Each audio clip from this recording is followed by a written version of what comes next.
mecanismo, né, de um outro aplicativo, na verdade, que eu já comecei a gravar, inclusive. E aí no final eu paro a gravação, é gerado um vídeo, aí eu tenho que postar no YouTube e mandar o link para vocês. Então eu peço um prazo de até 24 horas para a aula estar postada no Canvas, tá certo? Porque eu tenho que fazer todo esse mecanismo. Então vamos lá.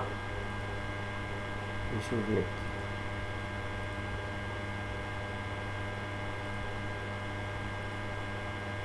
Agora eu vou projetar a tela para vocês.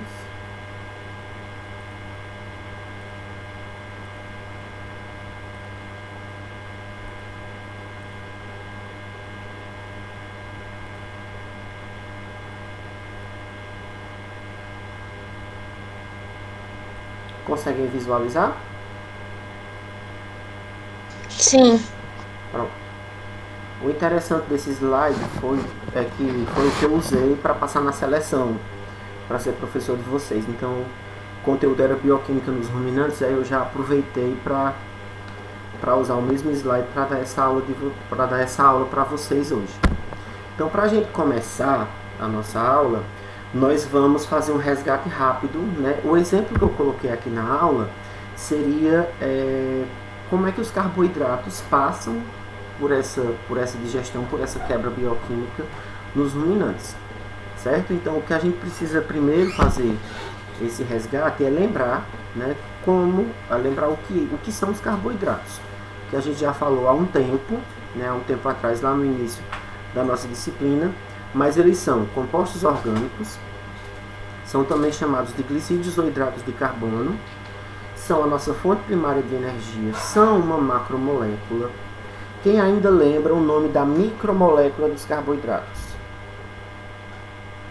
Vamos lá, eu vou dar uma bala para quem lembrar.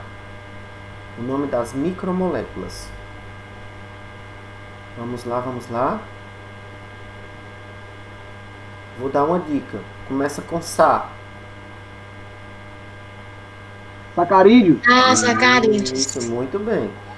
Essas micromoléculas, elas podem ser monossacarídeos. Um monossacarídeo tem quantos sacarídeos? Um disacarídeo tem quantos? 2. Um oligosacarídeo tem quantos? Mais A partir de 3. Tem poucos, né? De 3 a 5 ali. E um polissacarídeo tem quantos? Vários sacarídeos. Muitos. São cadeias longas de sacarídeos, né? De monossacarídeos. Então, como tem aqui até no slide, né? Suas micromoléculas são os sacarídeos e eles podem ser mono, oligo ou polissacarídeos. Então vamos a alguns exemplos, né? Só para a gente fazer um resgate rápido, né? Os monossacarídeos nós temos a glicose, a frutose e a galactose. Os oligossacarídeos, maltose, lactose e sacarose. Lembrando que estes dois grupos de glicídios são solúveis em água, né? Sofrem hidrólise, nós já sabemos o que é hidrólise, e possuem dulçor. Os polissacarídeos, que geralmente são os sacarídeos de reserva ou de proteção, né? No caso da quitina, que é o polissacarídeo de proteção, que fica ali nas carapaças dos insetos, né? Dos insetos e dos artrópodes em geral. E nós temos a celulose, o glicogênio e o amido, que são polissacarídeos de reserva. Então nós vamos começar. Como é bioquímica nos ruminantes, a gente precisa entender o que é um ruminante, né? São animais poligástricos que regurgitam o alimento, mastigam e engolem novamente. Tem alguém que nunca tinha ouvido falar nesse termo, ruminante? Me digam aí. Acredito que não, né? Me digam alguns exemplos de animais ruminantes. Vaca, ovelha, cabra. Isso, e mais? Vaca, ovelha, cabra. Aí nós temos os bubalinos, né? O búfalo, nós temos os bisões. Tem animais silvestres também, né? Que são ruminantes também, que o veado, né? O grupo dos ungulados, isso mesmo. Tem esse girafas, dromedários. Exatamente. Isso mesmo. Toda essa galera Como, Pedro Henrique? A lhama, a alpaca. Isso mesmo. Então toda essa galera, eles são chamados de ruminantes, exatamente porque eles fazem a quebra mecânica do alimento, né? E depois regurgitam, que nós vamos ver como é que acontece isso no passo a passo. Então, se eu não me engano, a Yala até cuspir cospe, né? Quando tá... Isso, quando ela tá...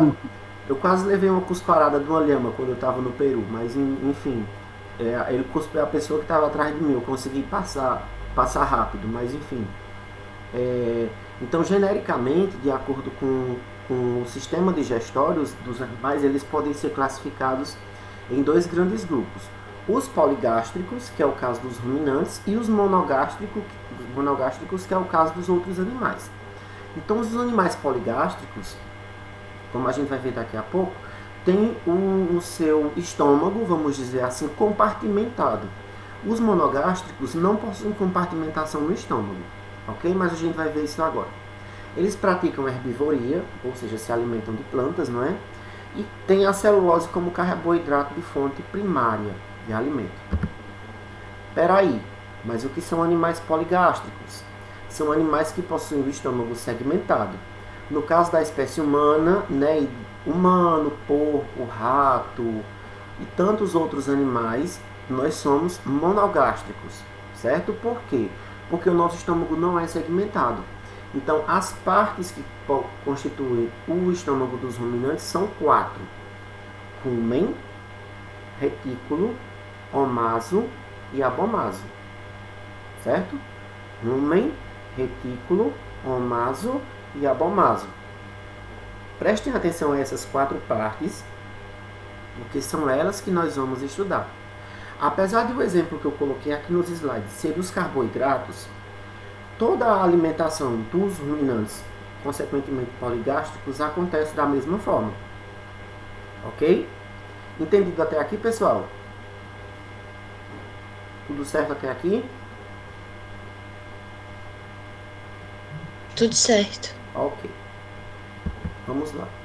Uma vez que o alimento foi introduzido no corpo do animal, ele segue pela boca, passa pelo esôfago e entra em um grande compartimento que comporta, em média, um volume de 200 litros, chamado de rumen, e que funciona como uma câmara de fermentação.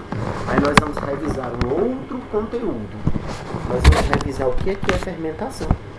Então, fermentação, pessoal, é um tipo de respiração celular aeróbia ou anaeróbia? Me digam aí. Para que É anaeróbia. Por que é anaeróbia, Chagas?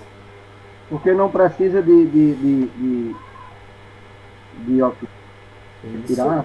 De oxigênio, exatamente. Então, só para vocês terem uma ideia, a celulose é um dos únicos carboidratos que não são digeridos pelo trato digestório animal. No final do processo de digestão da celulose, vai se transformar em fibras, mas ele não é totalmente quebrado, digerido e absorvido pelo corpo dos animais, ok? Então, o primeiro passo, depois que o animal mastiga esse alimento, é que ele vai cair no rumen. Quando eu estava pesquisando sobre isso, tem algumas divergências na questão da quantidade de volume que o rumen pode conter, que o rumen pode abarcar. Tem algumas fontes que eu encontrei que poderia ser até 230 litros, tem outros de até 180 litros, mas enfim, a média que eu encontrei foi essa, de 200 litros. Então, o primeiro passo, a primeira coisa que vai acontecer quando o alimento entra no rumen, esse rumen vai funcionar como uma grande câmara de fermentação, certo? Então, é como se o próprio animal fizesse a sua silagem, vamos dizer assim. Então, esse alimento ele vai começar... Oi? Por isso, professor, interrompendo, por isso a importância da silagem, né? Que a silagem já tem uma pré-fermentação, né? Isso. Já faz esse serviço isso aí, né? Então, é mais fácil, né? Então, em teoria, a silagem ela já daria uma ajuda no processo de digestão no animal, porque ele já seria, como o Chagas bem lembrou, já estaria pré-fermentado, né? Então, pessoal, tá aqui. Deixa eu mostrar para vocês com o mouse. Cadê meu mouse? Então aqui eu tenho a planta, que tem celulose, né? A formulazinha química da celulose aqui, que vai entrar para a nossa vaquinha, né? O mu. Então vamos lá. Uma vez que o alimento entra no rumen, começam alguns processos bioquímicos muito importantes que a gente precisa observar. Então recordem-se, o animal pegou o alimento, mastigou, engoliu, passou pelo esôfago, está lá no rumen. O que é que acontece nesse primeiro estágio, nessa primeira câmara do estômago dos animais ruminantes? A celulose não pode ser totalmente digerida pelo trato intestinal dos animais, como eu acabei de falar. Há uma vasta microbiota no rumen, e aí assim, prestem bastante atenção nessa microbiota. Nós temos alguns tipos de digestão. A gente tem a digestão mecânica, a gente tem a digestão química e a gente tem a digestão bacteriana, certo? Ou digestão microbiana, no caso. A digestão mecânica é aquela que é feita pelo movimento dos dentes, né? Que é aquela primeira etapa da digestão. A digestão química é aquela que é feita pelo estômago e pelo intestino, lançando enzimas, lançando substâncias para quebrar os alimentos. E a digestão microbiana, vamos chamar assim, ela é feita, nesse caso aqui, por esses micro-organismos. Por quê, professor? Como eu falei para vocês, a celulose ela não pode ser digerida, não pode ser totalmente digerida e totalmente quebrada pelo nosso trato intestinal, pelo nosso trato digestório animal. Então, o que é que vai acontecer? Esses micro-organismos, que podem ser bactérias, fungos ou protozoários, vão realizar a digestão, que a gente chama de digestão microbiana, certo? Então, quando vocês estiverem estudando, por exemplo, nutrição animal, dietética animal, vocês vão ver que vocês, na verdade, quando vocês forem passar uma dieta para um animal, vocês não, um ruminante no caso, vocês não vão passar a dieta para o animal, mas vocês vão passar a dieta para a microbiota, para os micro-organismos. Por quê? Porque se eu retirar esses micro-organismos do trato intestinal do ruminante, ele vai morrer. Porque a comida não vai ter como ser digerida. E aí eles vivem em uma relação conhecida como mutualismo. Lá em Ciências do Meio Ambiente, vocês já estudaram relações ecológicas? Me digam aí. Já viram alguma coisa sobre? Não. Relações harmônicas, desarmônicas. Essa questão do predatismo, competição, já viram, não? Tiago passou tipo um mapa mental e explicou algumas coisas. Então existem sobre algumas. isso. Então existem algumas relações que são harmônicas e outras que são desarmônicas. Nas harmônicas, ou todo mundo ganha ou ninguém perde. Na desarmônica, um ganha e um perde. Nesse caso, o mutualismo é uma relação harmônica porque os dois ganham. Então, o que é que acontece? Esses micro-organismos, eles vão ter comida, né, que eles vão se alimentar da celulose, e em troca, eles vão dar para o hospedeiro, no caso o animal ruminante, a comida já pré-digerida. Então, na verdade, quem vai começar a digestão são os micro-organismos. Porque, como eu falei para vocês, pelo fato de a celulose ser uma cadeia muito grande de sacarídeos, o nosso corpo não consegue quebrar totalmente, digerir totalmente, nem absorver totalmente. Ok? Então, esses micro-organismos, eles vão produzir uma enzima chamada celulase. Lembra do chave e fechadura? Então, a celulase vai quebrar quem? A celulose. Certo? Ok? Então, através de um processo de fermentação, e essa digestão ela é chamada de digestão bacteriana ou digestão microbiana. Ok? Pessoal, alguma dúvida até aqui? Tá tudo ok, Ju? Digam-me aí. Tá tudo certo? Tudo entendido? Então vamos lá. Entendendo o caminho percorrido pelos carboidratos. Lembrando que eu coloquei carboidrato aqui, mas é qualquer outra macromolécula, tá bom? Os carboidratos passam em seguida pelo retículo, onde, nesse estágio, são produzidos nesta câmara pequenos bolos alimentares que voltam para o esôfago, em seguida para a boca para serem mastigados e engolidos novamente. Agora, os carboidratos seguem para o omaso, para que haja a digestão mecânica, absorção da água e de sais minerais. Finalmente, os carboidratos chegam no albomaso, conhecido como estômago verdadeiro. Então, vamos para o passo a passo, certo? Só para ficar mais claro para vocês. O ruminante pega o alimento, mastiga, engole. Esse alimento vai primeiro para o rumen, onde ele é fermentado e quebrado, né, através de uma enzima chamada celulase, produzida pela macrobiota estomacal, né, que é formado por bactérias, fungos e protozoários. Uma vez que esse alimento passou pelo rumen, foi quebrado uma primeira vez e foi fermentado, ele vai para o retículo, uma segunda câmara. Nesse retículo são produzidos pequenos bolos de alimento que vão voltar para a boca do animal, ele vai mastigar novamente e vai engolir. Só que ao engolir pela segunda vez, ele vai agora para o omaso, certo? Que é uma terceira câmara, onde vai haver a absorção de água e sais minerais. Ok? Depois que absorve água e sais minerais, ele vai para o albomaso, que também é conhecido como estômago verdadeiro.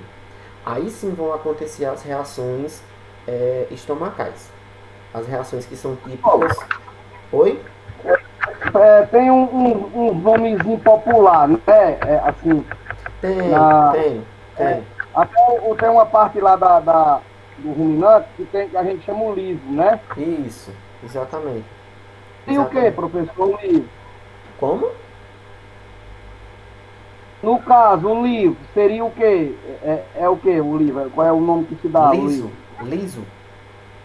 Livro, chama livro, que é uma parte que é cheia de partezinhas, assim, cheia de... A gente usa até na buchada, corta ele pra buchada. Pronto, essa parte... É porque cada um dos intestinos tem uma textura diferente, né? Isso, cada um dos intestinos tem uma textura diferente. Essa parte que a gente chama, que essas vilosidades, elas são hexagonais, né? Elas têm o formato de um hexágono. É essa parte aqui que absorve a água e os sais minerais, que é o omaso, certo? Então ela tem, as vilosidades são como se fossem assim, como é que eu explico para vocês? São estruturas que servem para absorver. Inclusive no nosso intestino nós também temos as microvilosidades, né? Mas aí tem, Chagas, cada partezinha dessa tem um nome popular, né? O que a gente chama de bucho é um, o que a gente chama de liso é outro, né? Uma coisa interessante que eu vim descobrir um dia desses, quando eu estava estudando sobre esse assunto, é que, por exemplo, Chagas, tu costuma dar algaroba pro teu gado? Não, professor, porque aqui tem pouca garoba aqui, tá entendendo? Aqui eu só tenho mesmo uma árvore grande, mas é pouca. Pronto, meu pai criava gado, né? Mas eu quero que acontecia, na seca ele dava algaroba. E eu não sei se vocês já viram, mas a algaroba, ela tem na ponta um negocinho assim, uma estrutura bem afiada, né? Uma ponta exatamente, assim, na vagem dela, isso, né? Isso, na vagem da algaroba. É afiada que chega a cortar. Exatamente. Aí o que era que acontecia? A vaca engolia a algaroba, na volta para regurgitar, aquela pontinha furava o trato digestório da vaca, o alimento começava a vazar, a vaca começava a perder peso e morria. Por causa daquela estrutura super afiada e perfuradora que a algaroba tem. Então é uma curiosidade. Mas, rapaz, é muito interessante isso aí, porque tem muita gente que dá aqui em Jaguaribe, algaroba. Tem gente que bota aqueles meninos de rua, vai catar os algarobas daqui, porque na cidade tem bastante algaroba. Isso mesmo. Tá entendendo? Isso mesmo. Mas tem muito que trituram também, né? Eles trituram. Era isso que eu ia dizer. Agora teria que ter o cuidado de triturar, né? Se você triturar o garoba, provavelmente você não vai ter esse problema. Agora, se você dá a vagem inteira, aí fica mais fácil de acontecer essa questão aí, né? Finalmente eles vão para o estômago, né? Para o albomaso, que é o estômago verdadeiro. O que é que acontece com esse alimento, com esses carboidratos no albomaso? Acontece a primeira etapa da digestão química através de algumas enzimas.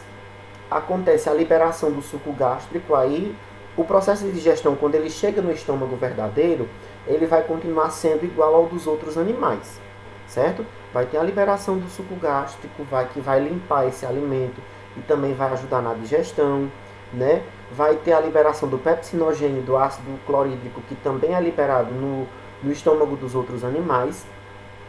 E depois de tudo isso, o que é que acontece com esses carboidratos, com esses alimentos? Vamos continuar a descobrir. Depois que eles passam pelo estômago, eles vão para o intestino delgado, né? Ocorre a segunda etapa da digestão química, onde eles são finalmente quebrados até tornarem-se absorvíveis pelo corpo, né? Além da parte da celulose que já foi quebrada, fermentada e digerida, escapam para o intestino outros carboidratos provenientes de reações de quebra desse polissacarídeo, como amido, sacarose e lactose. Então vejam que como a celulose ela é muito grande, ela é um polissacarídeo muito grande, ela consegue ser quebrada em vários outros tipos de carboidratos, incluindo o amido, a sacarose e a lactose, e consequentemente a glicose. Então vamos lá, nessa fase em que são liberados esses carboidratos menores, vai acontecer a atuação das enzimas. Então aqui eu tenho, para vocês verem como acontecem várias reações bioquímicas de degradação. Então eu tenho o amido, que é um polissacarídeo, a amilase, que é a enzima. A amilase vai quebrar o amido e vai transformar ele em 3 substâncias: alfa-dextrina, maltotriose e maltose. E aí eu vou ter uma outra enzima, que é a alfa-dextriase, e a maltase, que vão transformar esses oligosacarídeos em monossacarídeos. Qual é a intenção de tudo isso? Quebrar tudo para formar glicose, certo? A intenção da digestão dos carboidratos, nesse caso, é quebrar todas essas cadeias até chegarem na glicose livre, que é o monossacarídeo mais simples que existe, que vai entrar em várias outras reações bioquímicas, como a gente já viu, certo? E aí nós temos só outros exemplos para vocês entenderem. A sacarose vai ser quebrada pela sacarase, que vai virar glicose e frutose. A lactose vai ser quebrada pela lactase, que vai virar glicose e galactose. E depois de todos esses processos bioquímicos, parte da celulose se transforma em fibras e é excretada. Lembrem-se que eu disse que a celulose não pode ser totalmente digerida pelo nosso corpo. E os carboidratos que foram degradados em micromoléculas agora podem ser absorvidos pelo corpo do animal por meio da corrente sanguínea, certo? No caso, a glicose, que foi gerada ao final desse processo. Chegamos ao fim e agora... Oi? Deixa eu, assim, só para me entender aqui uma coisa. Quando a gente adiciona na dieta do animal um proteinado, aquele sal proteinado, ele é para ajudar a quebrar a celulose, professor? Pronto, vamos entender alguns conceitos. Eu vou explicar para vocês 3 conceitos que não... Tem um conceito que está dentro da questão bioquímica, mas tem outros 2 que são mais relacionados à questão da dietética animal e da nutrição, mas que, enfim, primeiro que é assim, Chagas, a gente trabalha o corpo do animal, o corpo do ser vivo, ele trabalha, eu vou até colocar essa palavra aqui no chat para vocês saberem como é que escreve. A gente trabalha...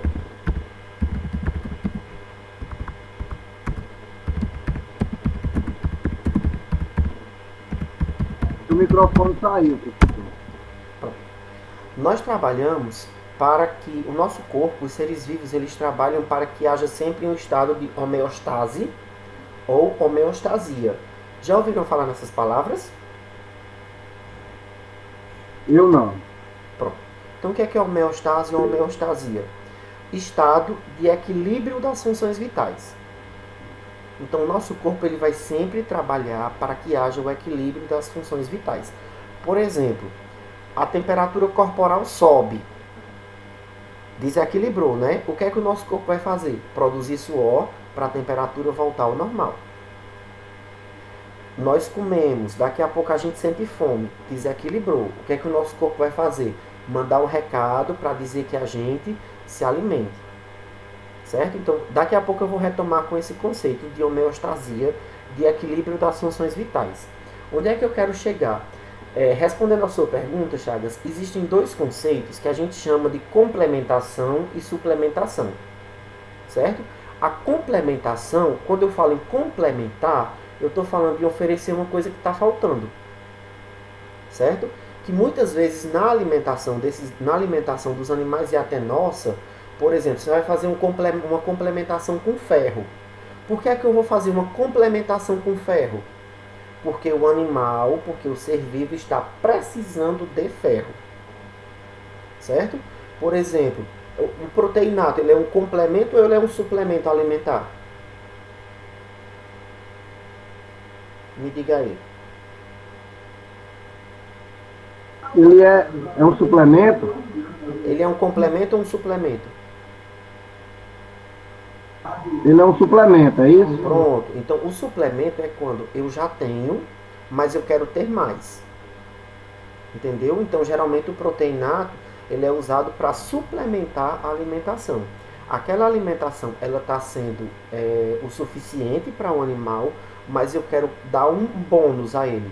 O proteinato ele vai servir para ajudar na formação e no ganho de músculo, no caso de carne, né, de peso, e na diminuição da quantidade de gordura, porque aí é mais para gado de corte, também na produção de leite, né? Então, existe essa diferença alimentar entre complementação e suplementação, certo? Então, por exemplo, eu estou vendo que a vaca está anêmica, eu estou vendo que a vaca está fraca.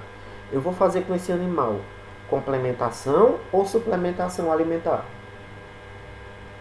Complementação. Isso mesmo.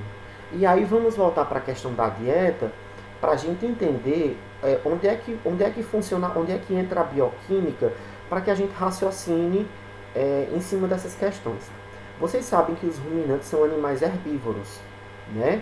E os herbívoros, eles se alimentam basicamente de plantas que oferecem celulose. E celulose é um carboidrato, certo? Cuja molécula básica é a glicose. Então, se nós analisarmos as outras macromoléculas como proteínas, vitaminas, sais minerais, lipídios, não vai haver essas macromoléculas presentes na alimentação de um ruminante. E aí eu pergunto para vocês, a partir de que essas outras macromoléculas vão ser produzidas? Como é que acontece? Nós já estudamos isso. Mas como é que acontece na cabecinha de vocês? Prestem atenção. Uma vaca só se alimenta de plantas que só têm carboidrato. E o restante dos nutrientes vai ser produzido a partir de quê? Vai ser produzido como? Me digam aí.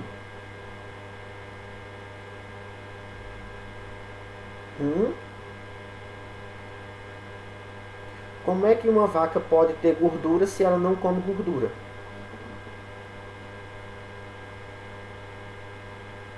Me digam. Ela... Eita, agora me pegou de surpresa. Bora lá. Vocês responderam essa questão na prova, inclusive. Vou dar uma dica para vocês. Gliconeogênese. Lembraram? Então ela pega a gordura vegetal, é? Não. Ela extrai a gordura vegetal. O fígado do animal, que é o centro metabólico dele, vai produzir outros compostos a partir da glicose. que é o que a gente chama de gliconeogênese. Então, se está faltando gordura, está sobrando carboidrato, mas está faltando gordura, então o fígado vai sintetizar essa gordura, vai sintetizar essas proteínas a partir dos carboidratos que o animal está comendo. Vou dar um outro exemplo. A cobra é um animal carnívoro, certo? Só se alimenta, obviamente, de outros animais. Então, a alimentação da cobra é extremamente rica em proteína, mas é pobre em carboidrato. Mas como é que a cobra consegue produzir carboidrato? Gliconeogênese. O fígado vai transformar compostos não glucídicos, compostos não glicosados, em compostos glicosados. Mas os animais que ela come já não tem essa substância? Como? Os animais que as cobras comem não já tem essas substâncias? Glicose livre, não. Ela pode ter glicogênio armazenado no sangue do animal, que vai ser quebrado, que vai ser digerido, mas a glicose livre, não. A glicose livre, Emanuel, é aquela que a gente come quando a gente se alimenta da própria glicose. Quando a gente come açúcar, quando a gente come amido, o que não é o caso da cobra. Ela vai encontrar em pequenas quantidades, porque os animais que elas comem, os roedores, os outros animais comem glicose e vão estocar em forma de glicogênio. Mas a glicose livre, ela não vai ser encontrada na alimentação das cobras, por exemplo. Certo? Entendido, pessoal? Compreendido? Então vamos... Sim, professor. Oi? Sim. Ah, sim. Compreendido. Ah, entendi. Sim, Chagas, você entendeu a questão da complementação e da suplementação alimentar? Entendi, professor. Entendi. Pronto. Então... Porque aqui eu dou o suplemento, o proteinado, só proteinado. Certo. Eu adiciono direto na ração. Certo. Aí eu perguntei a um zootecnista que acompanha aqui o nosso grupo, que é o grupo Mais Leite. Aí ele falou que não desce na ração não, desce à vontade. Aí eu fui e botei à vontade. Passou um mês, eu tive um prejuízo enorme, que as vacas acabaram o leite. Diminuíram bastante o leite. Aí eu fui falei pra ele de novo. Falei pra ele de novo. Rapaz, eu deixei à vontade, porque alguns iam lambir e outros não lambiam o que elas estavam precisando, né? Aí ele disse, eu disse, tem algum problema se eu adicionar na ração? Eu disse, não tem nenhum problema. Ele disse, eu vou voltar para cá, mano. Vou voltar na ração. Aí pronto, voltei meu leite normal. Pronto. Então, é isso. Foi isso. Eu acho que é só a questão da quantidade, né? Porque eu acho que... E é isso. Eu acho que a suplementação, se ela for demais também, ela pode prejudicar o desenvolvimento do animal, né? Pessoal, não, professor, mas assim, eu boto na proporção que pede na embalagem, né? Na embalagem, a proporção, bota em proporção, não boto nada passando não. Se uma vaca comer, se ela comer 10 kg de ração vai ser uma proporção, se ela comer 1 kg de ração vai ser aquela mesma proporção. Certo. Pessoal, o professor João vai precisar entrar agora na aula, tá bom? Para falar um pouquinho com vocês sobre a questão do projeto de extensão.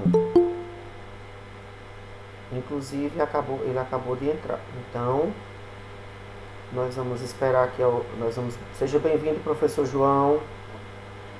Bom dia. Bom dia, professor. Tudo bem? Bom dia, tudo bem. Bom dia, pessoal. Tudo bem com vocês? Ramon, me diga uma coisa, você já adiantou para eles o assunto ou ainda não comentou nada? Não, porque não deu tempo. A gente acabou um conteúdo agora e a gente estava fazendo a transição entre os conteúdos aqui, finalizando um para começar o outro, e aí foi a hora que, enfim, a hora que deu para você entrar. Tá certo. Pessoal, então antes de focar no assunto para o qual eu vim aqui hoje, eu queria lembrar vocês de uma coisa essencial. Já pedi para o professor Veibson reforçar para vocês, mas vou fazer isso agora também. vocês precisam me enviar aquele termo de ciência para participação nas aulas práticas. Eu tive muito poucos envios até agora, tá certo? Sem aquele termo de aceite, vocês não podem participar.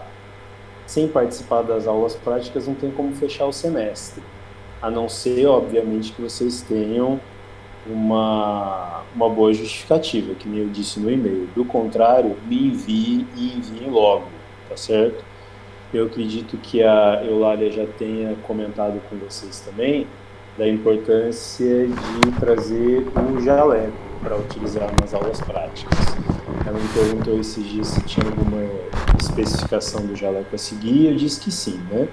Então o jaleco ele precisa ser branco, cobrir até a metade das coxas, ser de manga longa, ter botões em toda a extensão e ser mantido sempre limpo, tá certo? Não quero ninguém sujo, com jaleco manchado, imundo nas aulas de laboratório.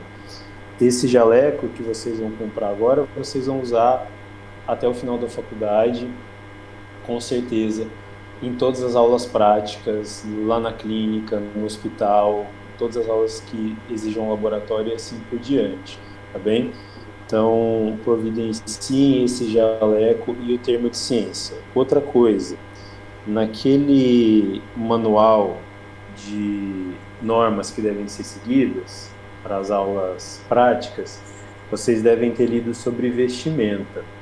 Então, em todas as aulas laboratoriais, práticas, de clínica, a vestimenta é mais ou menos a mesma que deve ser seguida. Então, assim, roupa fechada, né? Significa uma camiseta, uma camisa, uma blusa sem decote, um calçado fechado, então um tênis, um sapato ou uma bota. Isso significa que não pode rasteirinha, não pode chinelo, não pode sandália, não pode slide, não pode alpargata, certo? É calçado fechado. Isso não é uma norma da instituição, é uma norma de boas práticas na área da saúde em geral. Para as meninas, cabelo preso, tá bem? Tudo isso é para evitar que vocês entrem em contato com substâncias que podem manchar, machucar vocês, estragar a roupa e assim por diante, né? Manchar o cabelo enganchar em algum lugar, no objetivo do microscópio. Parecem coisas absurdas, mas que eventualmente acontecem e causam uma grande dor de cabeça, tá certo? Então evitem chegar na porta da universidade e ter que voltar para casa por falta de vestimenta adequada ou então do jaleco, tá bem? Se alguém tiver alguma dúvida, pode me chamar no WhatsApp da instituição ou então me mandar e-mail ou conversar aqui comigo pelo chat, tá certo? E eu acho que é isso. Alguém tem alguma pergunta especificamente sobre isso? Quer aproveitar agora a oportunidade? Então tá. Sim, é sobre o contrato lá que é para assinar para fazer as aulas, né? Termo de ciência. Sim. Aí eu assino ele e entrego para quem? Tá escrito lá no e-mail. Você recebeu o e-mail? Não. Não recebeu o e-mail? Eulália, também não. Você remeteu o e-mail com o termo? Eu mandei no grupo do WhatsApp já, para justamente todo mundo ver. Está no grupo. Tudo direitinho. Está no grupo o e-mail. Entendi. Então fiquem atentos aí às comunicações, pessoal. Tá bem? Não percam esse contato. Mas tem que ser enviado para mim, por e-mail da coordenação. Ok? Mais alguma dúvida? Alguém quer perguntar mais alguma coisa? Uma dúvida. Diga. Aqui no termo de ciência tem a parte para colocar o nosso nome, o número do RG, da matrícula, e tem uma parte que diz assim, a serem atividades desenvolvidas no... Aí tem uma linha, é para colocar o quê? Você pode colocar Univs, ou se quiser ser mais específico, Clínica Escola Univs, tá bem? Tá ok, obrigado. Imagina. Mais alguém, pessoal? Não? Então tá jóia. Vejam só, estou aproveitando esse espaço que o professor Ravon me concedeu para comentar sobre um projeto que nós dois escrevemos e que eu gostaria de tomar liberdade aqui junto com ele de apresentar para vocês. E é um projeto que vem muito a calhar nesse momento, porque vocês devem ter visto, há pouco mais de 10 dias atrás, que o nosso presidente ele autorizou o aumento da pena para as pessoas que praticarem maus tratos animais. Eu lembro que numa das primeiras aulas, se não na primeira aula que eu tive com vocês relataram para mim que nessa região aqui de Icó, eu não sei se isso se estende para todo o Ceará, se é uma coisa do interior, os casos de maus tratos animais são muito frequentes. Isso me deixou bastante preocupado, eu troquei ideia com os professores e nós achamos que seria bem-vindo um projeto de extensão para que tanto vocês quanto a população pudessem se conscientizar da gravidade que são os crimes de maus tratos contra os animais, tá certo? Obviamente, pela nossa profissão, nós estamos na linha de frente de combate a esse tipo de atitude, de mudança desse tipo de mentalidade. Eu vejo que muitas pessoas, inclusive profissionais da área, não sabem conceituar, não têm consciência do que são os maus tratos animais. Então, por isso, eu vou compartilhar a minha tela aqui com vocês e vou apresentar o projeto que nós montamos para que vocês possam desenvolver. Eu vou, obviamente, enviar depois esse projeto para que vocês tenham acesso a ele e possam acompanhar o desenvolvimento e tirar as dúvidas, tá? Esse projeto aqui, ele está ligado a uma disciplina chamada projeto de extensão, tá? Ela é uma disciplina como qualquer outra, ela tem a metade da carga horária das disciplinas, e é por isso que eu estou apresentando para vocês só agora. Nós temos, a partir de hoje até o dia 7 de dezembro, para desenvolver as atividades dessa disciplina. Não vai haver aula de projeto de extensão, tá certo? Nós vamos apresentar o projeto para vocês, vamos ficar disponíveis para solucionar as dúvidas e acompanhar o andamento desse projeto. Mas os responsáveis são vocês.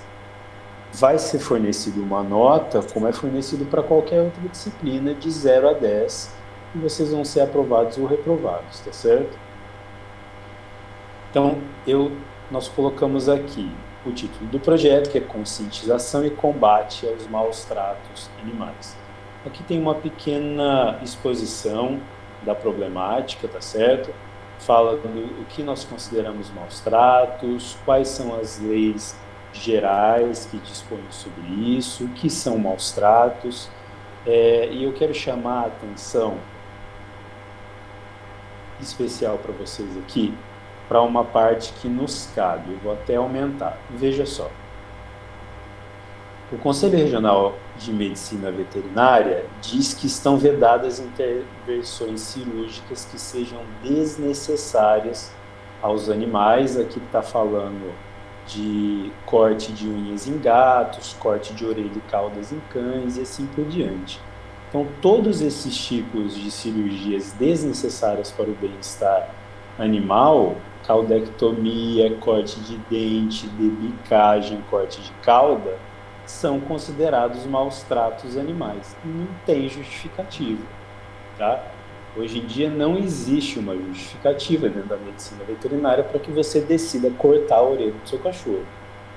E não pode ser porque você quer, tá certo? Professor, então, só um minutinho, deixa eu terminar e aí você... Então, não existe motivo para fazer esse tipo de cirurgia. Não existe motivo para cortar a cauda de cão, não importa de qual raça ele seja, tá certo? Então, se você, como médico veterinário, for pego fazendo isso, você vai ser denunciado. Muito provavelmente vai ficar com seu nome sujo, vai perder a sua clínica, dependendo do número de cirurgias que você fez, da gravidade da denúncia, você vai ser preso, tá certo? Então, essa é uma situação bastante grave que eu estou chamando a atenção aqui de vocês. E existem outras várias disposições do que seria considerado maus tratos animais, tá bem? Pode falar, desculpa. Em relação aos caprinos e aos bovinos, as cornes de chifre, tem algum problema? Tem, se não for feito na época correta, com a técnica cirúrgica correta. Se não for feito dessa maneira, também cabe denúncia, tá certo? Qual seria a época certa, professor? É exatamente vocês que vão me dizer no desenvolvimento do projeto, tá bem? Beleza, tá bom. Ó, então, qual o objetivo geral ao longo do desenvolvimento desse projeto? Conscientizar acerca das situações que caracterizam maus tratos animais e as disposições legais relativas a ela. O que isso quer dizer? Exatamente a pergunta que foi feita agora. Quero que vocês entendam o que é maus tratos, quais são as situações que caracterizam maus tratos e quais são as leis que vão regulamentar as denúncias e proibições a esse tipo de atitude, certo? Objetivo específico. Tendo consciência do que são os maus tratos e quais são as leis que regem esse tipo de atitude, proibindo essas atitudes, eu quero que vocês compreendam o papel do médico veterinário nessas situações, então de reconhecer, denunciar, coibir esse tipo de atitude, tanto por parte dos colegas da mesma área e de áreas anexas, quanto de pessoas leigas, tá certo? Isso é função de vocês. Identificar as disposições nas leis do Ceará, também pode ser de São Paulo, do Brasil, do CRMV, que vão reger. Então, preciso que vocês deem uma estudada na legislação, tanto a legislação federal quanto a nossa legislação particular do CRMV, e digam quais são essas leis em específico. Vocês têm um compilado em mão dessas leis, tá certo? E depois fazer a conscientização da população leiga e dos profissionais, como eu disse anteriormente, só que agora de maneira sedimentada em lei, para que, se vocês sejam questionados, possam responder adequadamente. O que a gente espera com esse tipo de projeto de extensão? Que o número de crimes contra os animais possa diminuir. Que vocês, como profissionais, tenham bagagem para questionar esse tipo de atitude das pessoas, tá certo? O que é que vocês vão ficar responsáveis por desenvolver ao longo dessa disciplina para a conclusão desse projeto? Então, primeiro, desenvolver um compilado dessas leis, como eu disse anteriormente, baseado na nossa legislação federal, estadual, que seria do Ceará, e também do Conselho de Medicina Veterinária. Todas essas instituições e esses compêndios de leis, eles podem ser acessados online.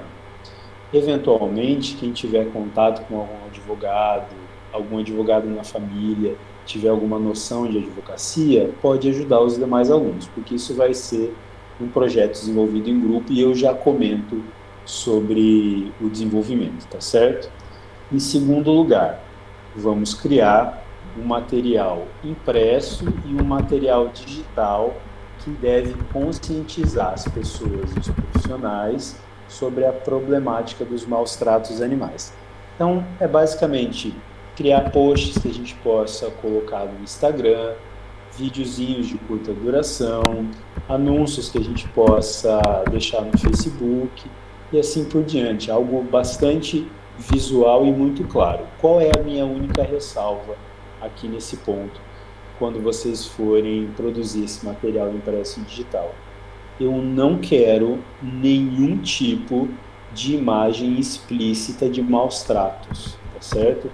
Eu não vejo nenhum benefício em fazer o uso desse tipo de imagem chocante, tá bem? Não façam isso. Passem a informação sem chocar pelo conteúdo da imagem e cair para o mau gosto. Nós aqui estamos querendo fazer um comunicado profissional, certo? Então, evitem imagens de sofrimento. Isso não precisa ser divulgado. O que precisa ser divulgado é a informação, certo? E, por último, produzir aí questionários que a gente possa aplicar tanto para a população leiga, quanto para os médicos veterinários e para os colegas da mesma área, para que eles possam compreender o que são os maus-tratos animais e dar um feedback para a gente. Qual era a noção que eles tinham sobre maus-tratos animais, o quanto essas pessoas sabiam sobre isso e o quanto elas foram beneficiadas pela nossa intervenção e pelo material que foi divulgado, tá certo? Antes de eu explicar as diretrizes, até aqui alguém tem alguma dúvida ou gostaria de fazer algum comentário? Ramon, você quer comentar alguma coisa também? Não, pra mim tá tudo ok até agora. Tá bem. Então, como que nós vamos fazer essas atividades? Primeiro, vocês viram aqui, ó, que tem 3 atividades para serem desenvolvidas, certo? Primeiro é o compilado das leis, na verdade, a produção do material impresso digital e a produção do questionário, tá certo? Ou dos questionários. Então, como são 3 atividades, eu proponho que a turma seja dividida em 3 grupos. Esses grupos precisam ter números similares entre si, certo? Não vou contar e fazer a divisão, mas assim, não quero que tenha 3 pessoas num grupo, 15 na outra, tá? Se tiver 8, 9, 10, uma diferença de 2, 3 elementos, tudo bem. Mas procurem fazer essa divisão de uma maneira igual e cada grupo vai ficar responsável por cada uma dessas atividades. O que não significa que um grupo não possa e não deva ajudar o outro, tá certo? Às vezes você está vendo que você tem um pouco mais de expertise na produção de material de mídia e o teu colega está com dificuldade, vai lá e ajuda ele. Você tem algum parente que é advogado, faz essa indicação para o outro grupo, tá certo? Porque no final das contas vai ser produzido um projeto único, tá bem? Outra coisa muito importante, eu quero que para cada um desses 3 grupos seja definido 2 líderes, tá? Os líderes vão coordenar as tarefas ali de todo mundo. Outra coisa importante, esses líderes não podem ser as representantes de classe, porque elas já têm outras funções. Então, assumam outros alunos a liderança desses grupos, tá certo? E nós vamos fazer o acompanhamento de desenvolvimento dessas atividades semanalmente. Então, eu vou reservar um horário da minha aula de segunda-feira, após a nossa aula de Biologia Celular e Molecular, eu fico disponível até às 11h30 para que vocês possam tirar dúvidas acerca do andamento do projeto. O professor Ramon também está disponível para fazer esse acompanhamento, tá bem? Então, vocês podem pedir o auxílio aí de nós dois. Os outros professores também podem ser contatados, tá certo? Por exemplo, o professor Miraldo tem uma grande experiência com divulgação em mídia. Então, ele pode ser bastante útil para vocês, ok? Uma coisa importante que eu quero que vocês façam para já irem pegando experiência para desenvolvimento do TCC, que é o trabalho de conclusão de curso, e também do desenvolvimento do estágio obrigatório, que vai pegar todo o último ano do curso de vocês. Para fazer o estágio obrigatório, vocês vão ter que produzir um diário das atividades de vocês, para que a gente possa depois revisar e fazer a aprovação ou reprovação desse diário. Então, vocês vão, cada um de vocês, montar um diário sobre as atividades que vocês estão realizando dentro desse projeto. Esse diário, ele vai ser revisado pelo líder do grupo e depois pelos professores, tá certo? Então, um diário vazio, uma nota vazia, porque é essencial que todos trabalhem. Não quero só que os líderes trabalhem e as outras pessoas fiquem ali na boa sem fazer nada. Então, façam a anotação diária daquilo que vocês estão fazendo. Como deve ser esse diário, como enviar, para que enviar, está tudo descrito aqui nas diretrizes, tá certo? Como nós estamos desenvolvendo um projeto de extensão que serve aí como iniciação científica para vocês, é fundamental que vocês coloquem em prática tudo que vocês têm aprendido na disciplina de iniciação científica, certo? Então, isso aqui vai ser muito importante. Tudo que vocês utilizarem para aprendizado de vocês, produção do material escrito, procura das leis e assim por diante, precisa estar anotado na forma de referência bibliográfica, certo? Então, é mais correto que vocês se atenham principalmente a livros e artigos científicos. Onde que vocês vão encontrar isso? Na biblioteca virtual e nos buscadores acadêmicos, tá bem? Então, sites que vocês acham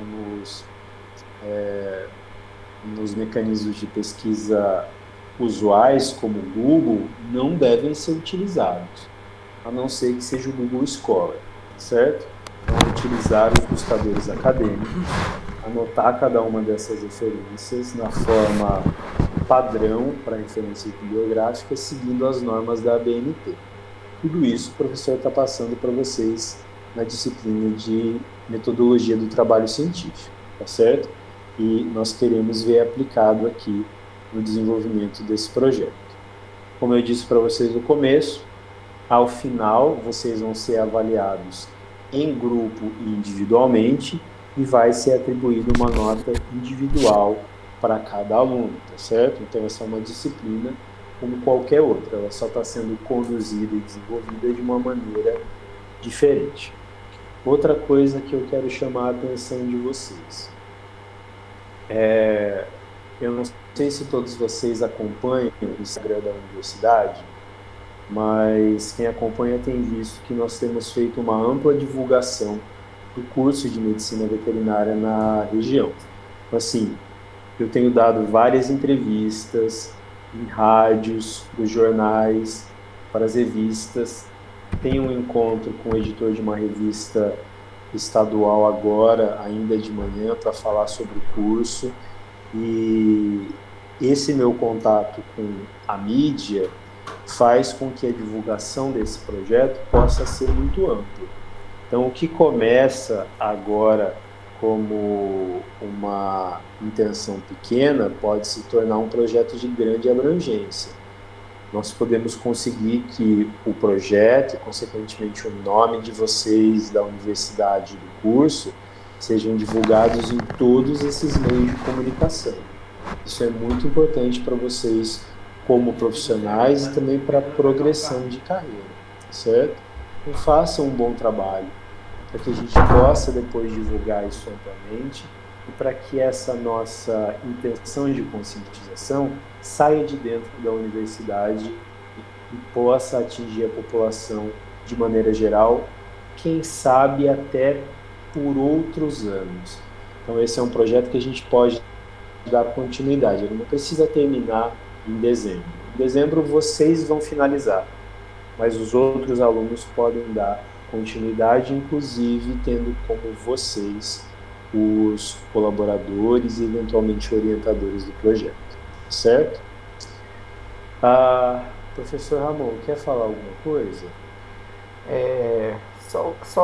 Enfim, ratificar tudo que você falou da importância do projeto. E eu acho, pessoal, que a gente vive hoje num mundo muito midiático, né, em que as coisas são muito midiáticas. Então eu acho que esse projeto também vai servir para que a gente mostre de fato o nosso trabalho, para que vocês mostrem de fato o trabalho de vocês. Eu sei que no primeiro momento pode parecer algo complexo para ser feito, mas não é. Na verdade é bem simples e vocês não estarão sozinhos. Nós faremos esse acompanhamento semanal, né, junto com vocês. E eu acho que é isso. Eu acho que a ideia da divulgação do curso, da divulgação de vocês enquanto estudantes, nós enquanto professores. Eu acho que é muito importante para que o nosso curso cresça na região, e mais importante que isso, para que vocês aprendam de fato, né, como fazer as coisas, porque já pensou se esses dados desse projeto são coletados e a gente faz uma formatação legal, produz um material bacana e consegue publicar? Já pensou como seria bem bacana, né? Que a gente publicasse não só na revista ou nos eventos da universidade, mas em outros também. Então, é isso. Vamos colocar para frente e estamos aqui. O que der e vier. Exato. Muito obrigado, professor. Alguém quer perguntar alguma coisa, pessoal? Para me tirar alguma dúvida? Certo. Então eu vou fazer o seguinte, Eulália, eu vou mandar para você no e-mail da turma, e aí você encaminha para todo mundo o PDF desse projeto, por favor.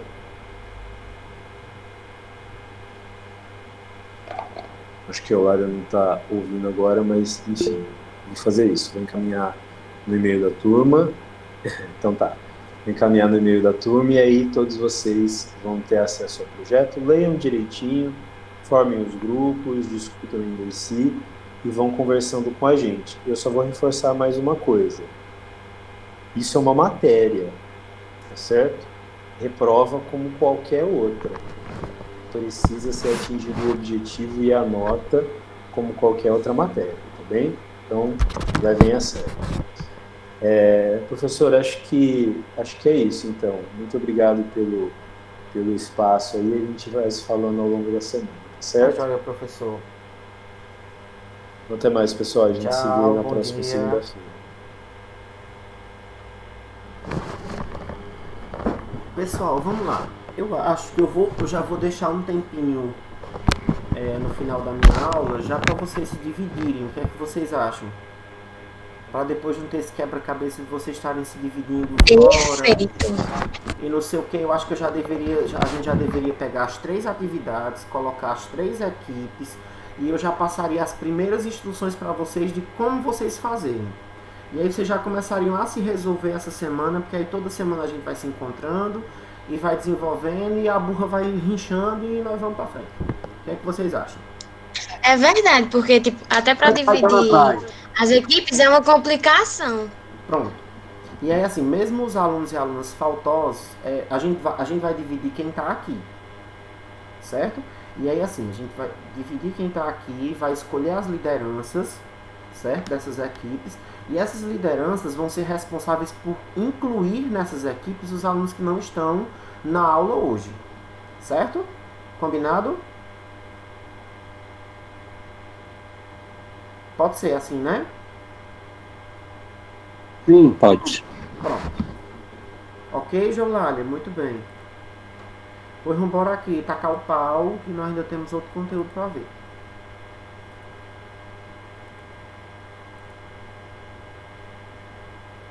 Ai, esse Google Meet é maravilhoso. Ele samba na minha cara. Ana Cleve, o que é que tu tem que tu tá calada?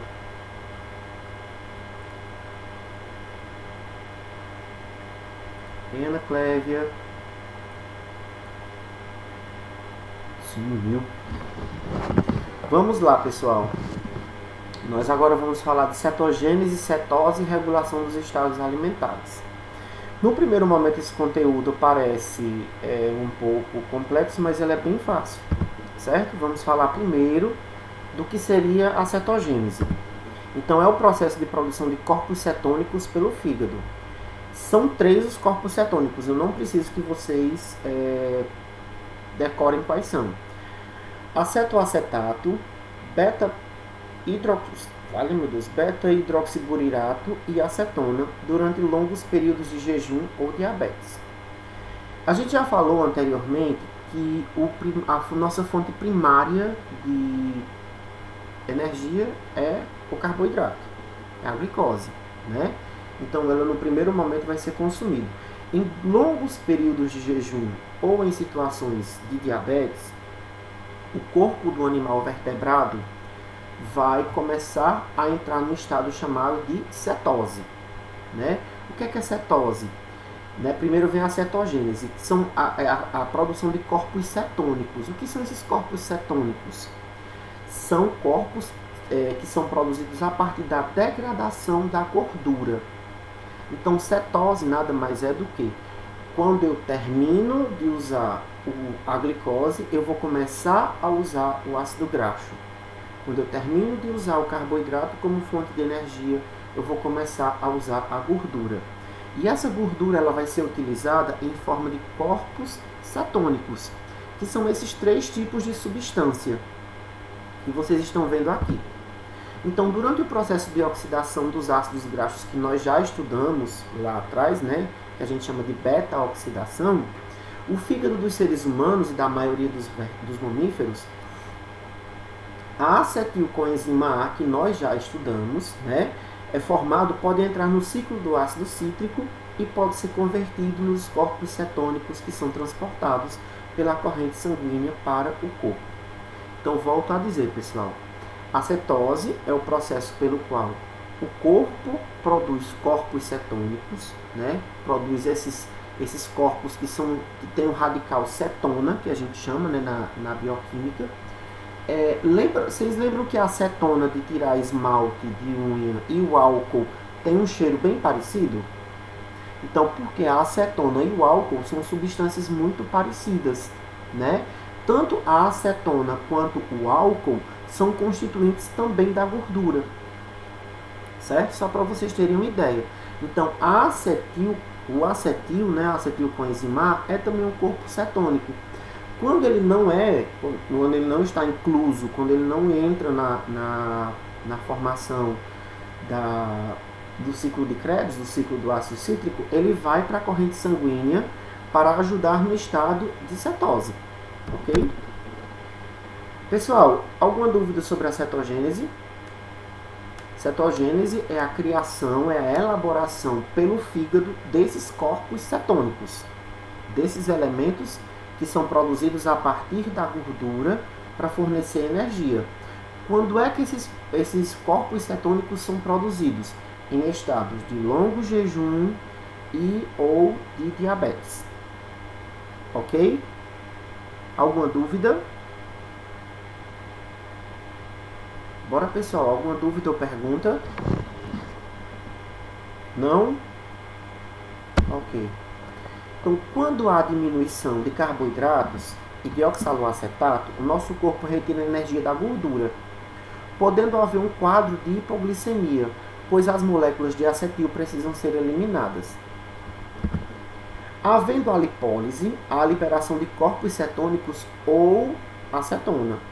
Então vejam, quando é que a cetose acontece? Quando os níveis de carboidrato, os níveis de glicose estão baixos. Quando a glicose baixa, quando o glicogênio ele já foi utilizado pelo fígado, pelo corpo, não tem mais glicose para usar, nós vamos começar a usar o quê? Gordura. O que é a cetose? É exatamente a liberação desses corpos cetônicos para serem usados para fabricar energia. Apenas isso. É só isso que vocês precisam entender sobre a cetose, certo? Então, são transportadas pelo sangue até alcançarem os tecidos extrahepáticos. São os tecidos que ficam fora do fígado, né? Por exemplo, os músculos esqueléticos, cardíacos, encefálicos, onde ocorre a oxidação desses compostos por meio da via do ciclo de Krebs para fornecer grande parte da energia requerida por esses mesmos tecidos. As acetonas são eliminadas pela urina. Então vejam, acabou a glicose, acabou o glicogênio, o que é que o nosso fígado vai fazer? Ele vai começar a utilizar gordura para produzir energia. Então ele vai liberar esses corpos cetônicos, principalmente a acetona, no sangue, vai lá para a célula para participar do ciclo de Krebs para gerar energia.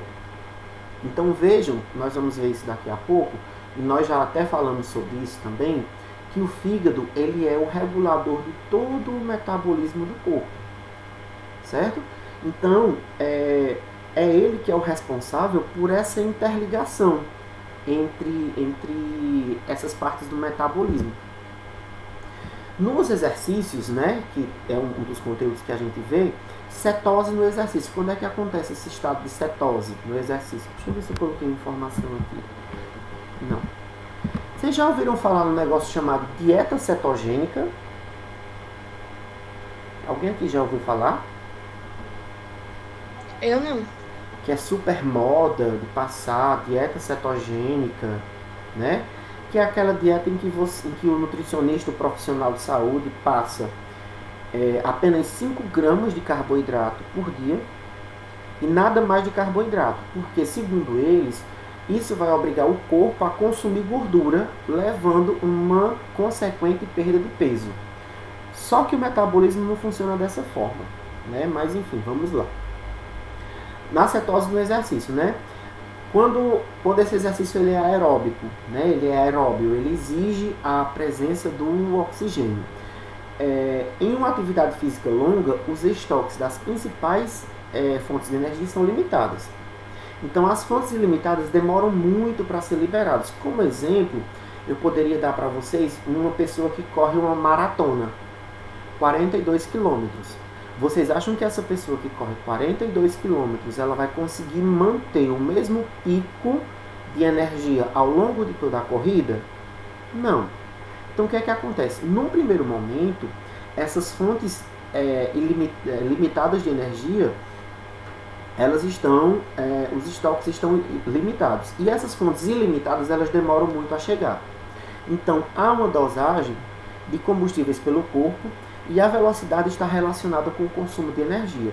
Então, quanto maior a velocidade, maior o consumo de energia. Quanto menor a velocidade, menor o consumo de energia.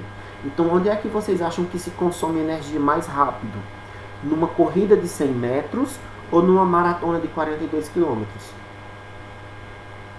Onde é que a gente vai consumir? Uma corrida de 100 metros. Numa corrida de 100 metros, porque você vai precisar ter um disparo muito rápido, como o campeão olímpico, né, o Usain Bolt, dos 100 metros. Então ele vai ter um disparo muito grande, que vai requerer uma quantidade de energia muito grande. Já na corrida de 42 km, que é a maratona, essa energia ela vai sendo liberada aos poucos, exatamente por conta do tempo de exercício, ok? Em exercícios longos, a fonte de energia não é a glicose, é o glicogênio que está armazenado no fígado e nos músculos e o lactato que também é produzido pelos músculos. E os ácidos graxos e também os corpos cetônicos.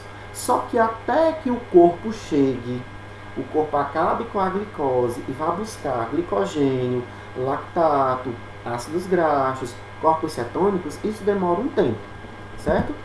Em exercícios curtos, as fontes são ATP muscular, fosfocreatina, em disparos de 5 segundos, que é aquele disparo lá dos 100 metros. Se eu não me engano, o Usain Bolt não faz nem 5 segundos os 100 metros, para vocês verem. Então, a explosão de energia que ele precisa ter e que ele tem é muito grande. Quando eu estava pesquisando sobre a questão da cetose, eu encontrei essa doença aqui, que é a cetose em vacas leiteiras. Já ouviu falar dela, Chagas? Não, professor. Eu tenho ouvido falar em outro nome, no nome popular, mas já não vi não. Eu vou dar a descrição para vocês.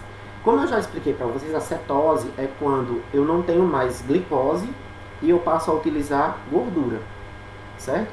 Isso funciona bem em nós humanos. Nas vacas leiteiras, a cetose é uma doença que ela geralmente é vista após o parto, porque como a vaca ela gasta muita energia para a preparação do parto, para parir e para a produção de leite, essa vaca ela vai ficar com um déficit de energia. Ela vai começar a produzir mais gordura, mais corpos cetônicos. Pronto, professor, já sei qual é a doença aqui. Isso mesmo, Emanuel. Qual é?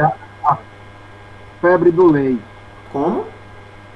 A febre do leite aqui que chama. Tem alguns produtores que identificam o leite com cheiro de álcool. Um leite meio alcoólico. É assim, Chagas?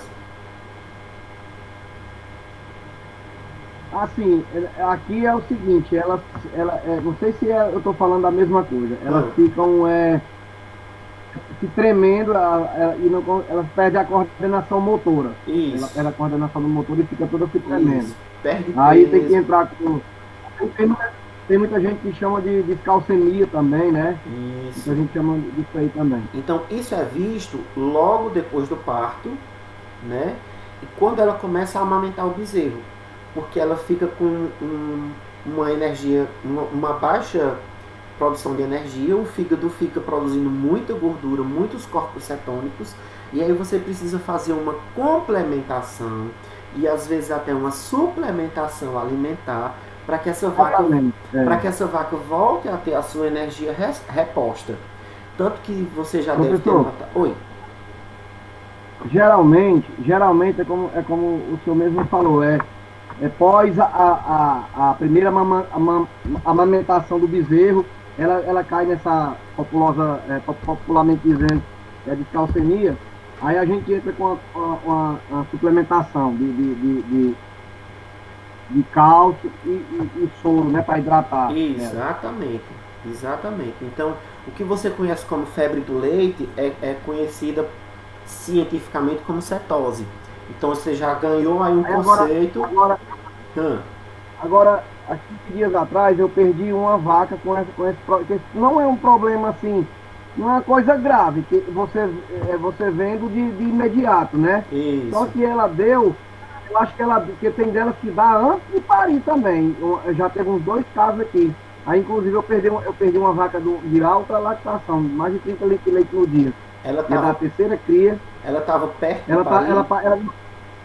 No terreiro daqui de casa, ela chegou a parir. No terreiro daqui de casa, ela amanheceu o dia parida, o bezerrinho perto dela, mas ela já amanheceu assim, num estágio bem avançado da doença, rapaz. Eu nunca tinha visto, né? Incrível. Aí eu entrei com a medicação, né? Eu dei cálcio, soro, aí dei o Ásio, né? Que é para combater a febre, né? Isso. Aí antibiótico. Mas não teve. Exatamente, mas não teve jeito. Ela não se levantou e veio a óbito, a vaca. Eu fiquei, isso mesmo. É como aquele que vocês disseram.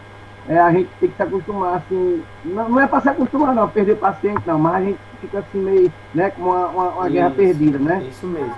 Mas é assim. Então, se você prestar atenção na informação aqui, ó, depois do parto, todas as vacas apresentam algum grau de BEM, que é balanço energético negativo. Então, isso vai variar porque, por exemplo, essa vaca que você perdeu, ela já poderia estar há algum tempo com balanço energético negativo, ou precisando de alguma suplementação, ou precisando de alguma complementação alimentar, e aí no momento em que ela pariu, o balanço negativo foi tão grande, energético negativo foi tão grande que ela não teve como resistir, né? Então, ela tem algumas características que eu vou mostrar aqui para vocês. Mobilização de gordura do tecido adiposo, com consequente perda de peso, né? Mobilização excessiva de gordura, o fígado não é capaz de metabolizar completamente. Às vezes, Chagas, isso também gera cetose hepática, que a gente chama de síndrome do fígado gorduroso, né? A doença, em alguns casos, é aparentemente silenciosa e gera perdas produtivas. Nos casos graves, pode gerar sinais, pode levar a sinais neurológicos, né? Que a tremedeira também.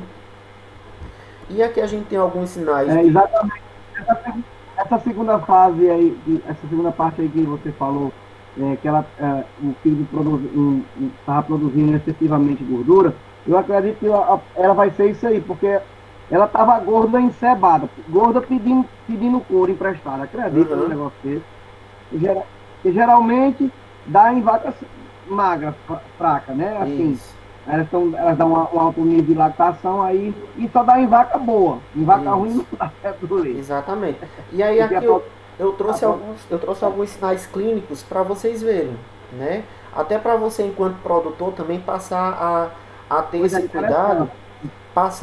cuidado, e olhar, né, as vacas que estão prenhes, se elas não têm nenhum desses sintomas, porque diminuição na produção de leite, perda de apetite, rápida perda da condição corporal e desidratação, odor de acetona, de álcool, né, um odor alcoolizado no hálito e na urina. Né? Em casos mais severos, o quadro pode progredir para cetose neurológica, que são esses sinais neurológicos que eu já falei. Alguns autores falam ainda em fezes secas e firmes, né, depressão moderada, e em alguns casos foram observados depravação do apetite e odor de acetona até mesmo no leite. Então esses são os sinais clínicos para que vocês, e você em especial, Chagas, que é criador, possa verificar, né, se não é o caso dessa cetose, né? Pronto, aí foi um aprendizado nas duas partes, né? Pronto.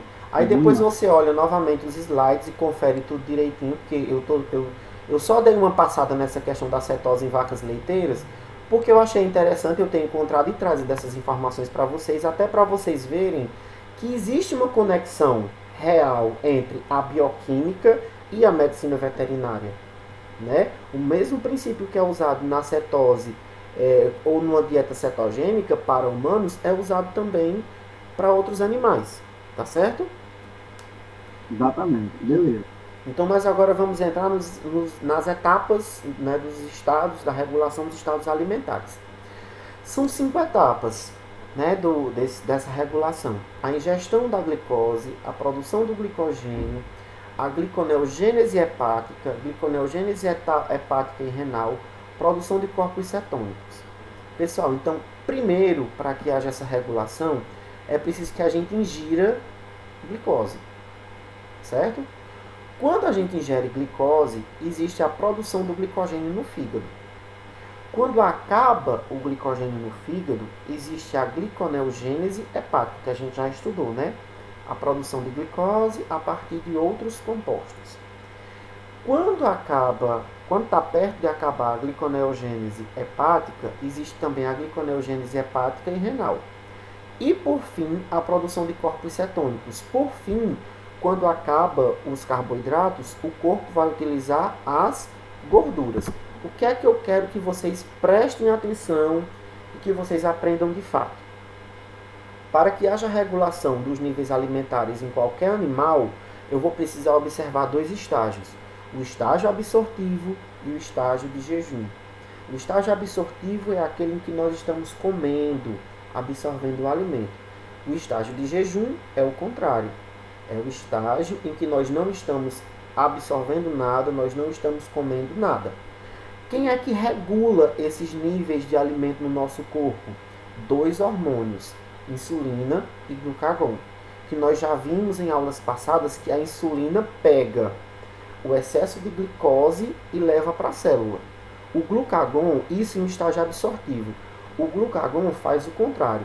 Quando a gente está de jejum, pega a glicose que está no fígado para aumentar esse nível nas células. Ok? Pessoal, alguma dúvida? Alguma pergunta? Entenderam direitinho? A hora de falar é agora. Dá para voltar aí, do começo desse slide aí? Dá para voltar? Espera aí. Não. Aqui? Aí mesmo. Aí. Não, lá não tava. Isso, pronto, aí, a partir daí. Não, lá. Aqui? Pode ir para frente, vai para frente. Não, já acabou o slide, na verdade. Aí, pronto. Aí no começo dessa aí. Pronto. Então, quais são as etapas da regulação dos estados alimentares, né? A gente primeiro precisa comer. Então, quando a gente come, a gente ingere glicose, basicamente. Quando essa glicose acaba, o nosso fígado vai para a segunda etapa, que é a produção de glicogênio, que é o nosso carboidrato de reserva. Quando o glicogênio acaba, vai acontecer a gliconeogênese hepática, que é a produção de glicose a partir de compostos não glucídicos. Os rins também começam a fazer essa mesma função que o fígado, tanto que está aqui, ó, gliconeogênese hepática e renal. E por fim, para tentar regular esses estados alimentares, nós vamos ter a produção de corpos cetônicos, que é a produção desses corpos a partir da gordura, certo? Então, lembram que eu falei para vocês de homeostase, de homeostasia?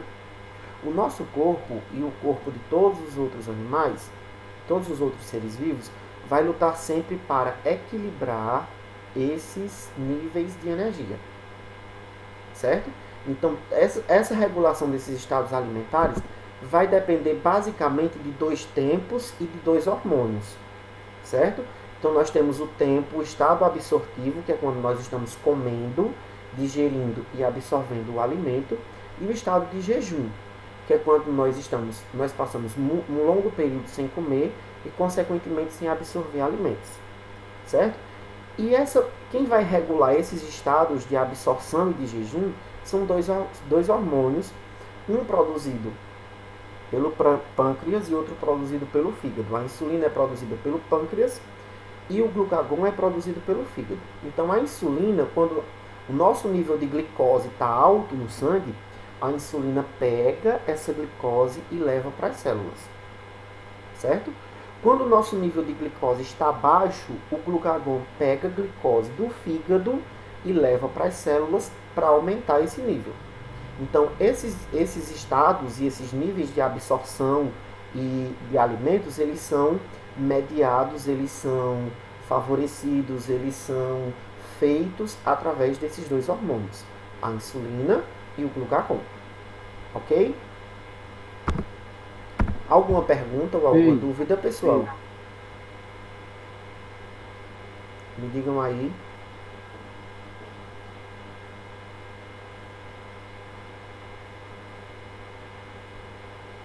Pronto, deixa eu só fazer aqui uma chamada rápida.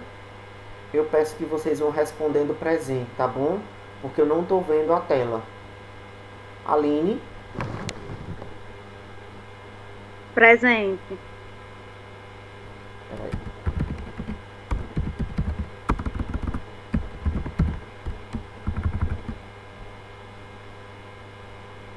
Ana Clévia?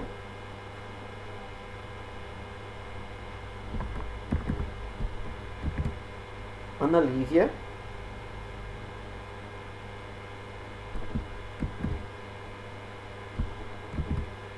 Breno?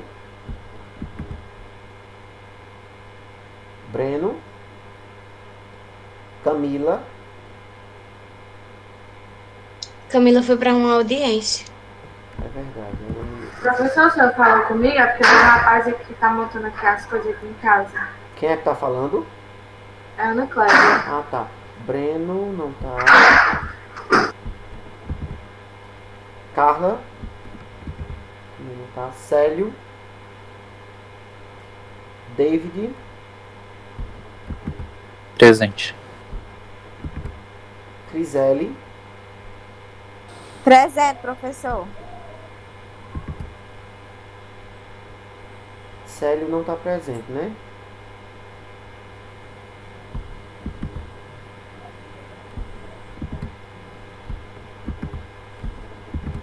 Emanuel? Presente. Emily? Francisco das Chagas? Presente. Leonildo? Opa! Leonildo? Mateus? Presente. Francivanda?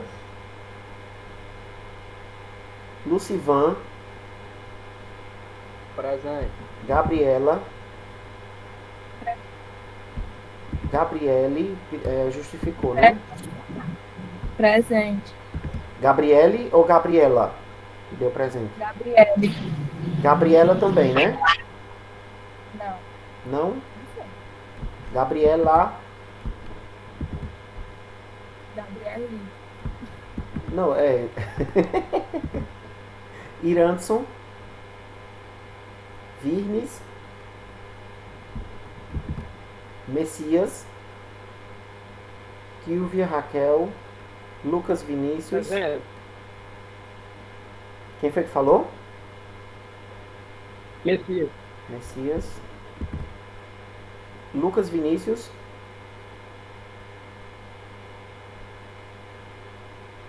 Luiz Henrique. Edinalda, Eulália, Presente. Meime, Marina, Osano. Minha gente, cadê Osano? Que nunca mais assistiu uma aula minha. Osano tá correndo vaquejada. Vai saber. Pedro Henrique, Késia, Presente. Renilson, Stephanie, Vitória dos Santos, Vitória Gonçalves, Presente. Viviane, aliás, Viviana, Viviana Presente. e Viviane. Presente.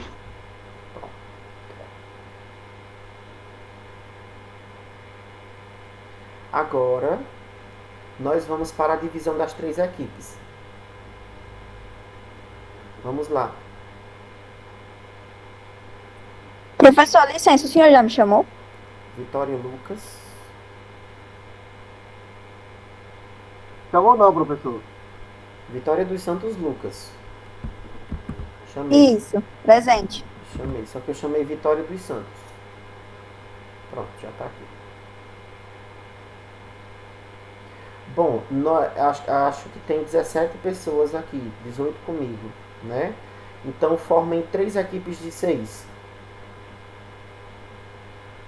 Mas geralmente, professor, tem 21 pessoas. Porque hoje faltou Virmes, faltou, a Steph faltou hoje.